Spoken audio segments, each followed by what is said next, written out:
ल है भोलि अर्जेन्टिना र पोर्चुगलको म्याच छ भनेको मतलब भोलि मेस्सी र रोनाल्डोको म्याच छ हो। ठिक सुन्नुभयो। आज असार 13 गते शनिबारको दिन म फेरि पनि हजुरहरूको सामु फिफा वर्ल्ड कप 2026 विश्वकप 2026 को केही अपडेट्स र जानकारी लिएर आइसकेको छु। तपाईहरुको अपडेट्स र जानकारी नछुटोस् है। त्यसको लागि यहाँ फलो बटन छ, फलो गर्नुस् र यो भिडियोलाई लाइक र शेयर गर्नुस् है। सम्झेर लाइक र शेयर चाहिँ गरिदिनुस् है।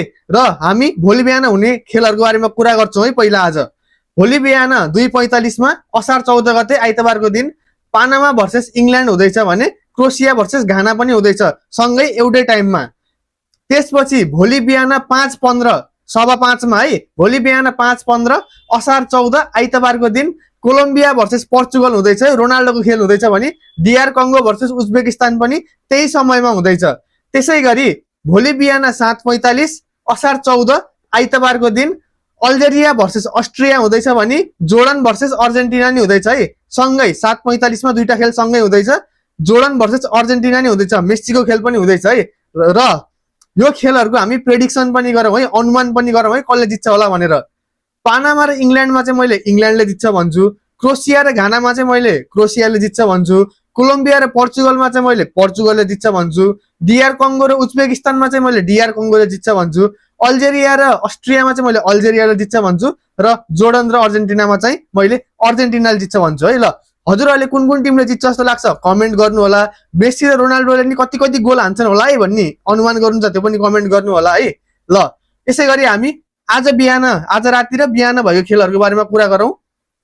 नर्वे भर्सेस फ्रान्स भएको थियो है। ओहो, हल्यान्ड भर्सेस एम्बापे, त्यो कति चर्चा भएको थियो। तर यहाँ अचम्मको कुरा के भयो भन्दाखेरि डेम्बेलेले ह्याट्रिक गरिदिए के। डेम्बेले भने कुन प्लेयरहरुले चिन्नु भएको कि नै, मेस्सी रोनाल्डोले जितेको थियो नि त्यो बलुन्डोर, त्यो गोल्डन बल के। त्यस्तै अघिल्लो वर्ष 2025 मा चाहिँ डेम्बेलेले जितेका थिए। र अहिले म पनि अहिले कम छैन है, खाली रोनाल्डोको कुरा गर्ने, मेस्सीको कुरा गर्ने, नेमार, एम्बापे, हाल्यान्ड, डेम्बेलेको पनि कुरा गर्न पर्छ भनेर हिजो आज बिहान देखाइदिसकेका छन् है डेम्बेलेले।